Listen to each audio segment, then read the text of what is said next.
Well, I see my role.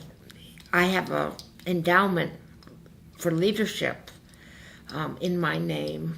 It's the foundation, and it's for leadership endeavors and to reward midwives for their leadership roles.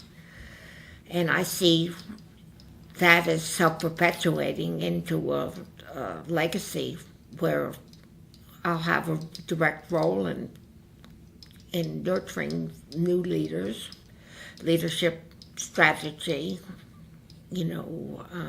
potential, and I can literally tap into the system where I have a role to play in picking and choosing, and after I'm not here, the legacy will go on, and it will always be to help midwives strive to that higher place.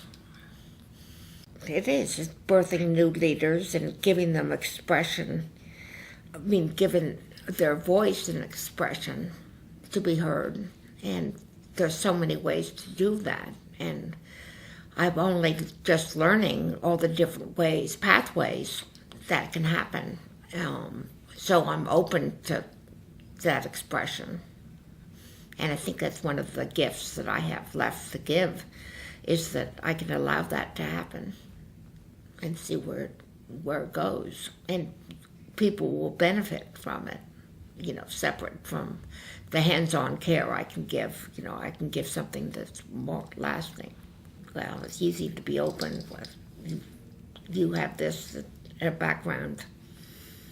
I'm thankful that I'm not a truck driver or something that's closed in. There is an inner light. Well, that's the calling, the candle behind the eyes.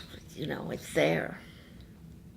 It just needs to be tapped and other people to see it. That's why it's so sad when other people say, "Oh, midwife," when they turn their minds off to it, and you realize that you've lost ground. That you can't make someone respond to it if they don't have it in them to respond, and that's the difference.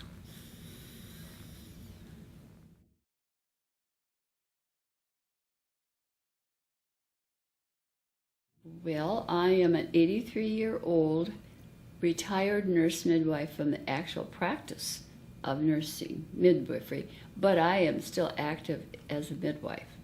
I'm energetic.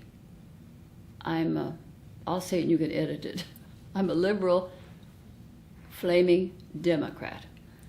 One of my greatest joys and probably my greatest accomplishments, I moved to Florida and I started a birthing program for the migrants.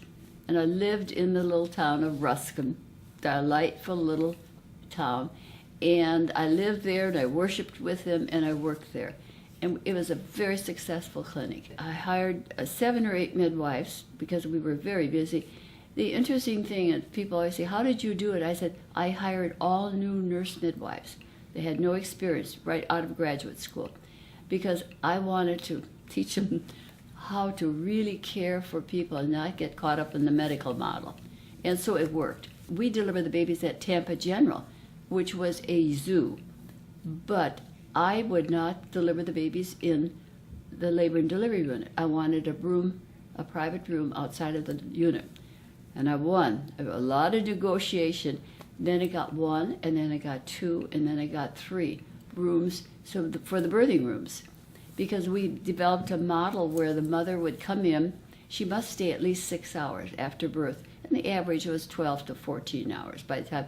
And we had a nurse for the baby, and I took care of the mother, and we had wonderful success. And that opened the door for Tampa General to rethink their birthing program. And now they have 11 birthing rooms and no labor and delivery, except for where they do a surgery. So that was just, putting a drop of initiative into an idea, and then it took off. And I was always happy to say that 3 or 4 of the nurses who worked with me went on to be nurse midwives. So that's kind of that mentoring we do, which nurse midwives are really good with. We don't keep things for ourselves. We always want somebody else to be with us, to share with us. I guess some of my other philosophies of care is never to be afraid to start anything. Never be afraid. I mean, you have to have a little background grounding and everything, but don't hold back to think, what is somebody going to think about me? The main thing is, what do we think about our women? How can we make it better for the woman? And you're always on the right side if you want to do good for the woman and help her. Never be afraid. Be on the side of the woman, and you can't err. I really do believe that.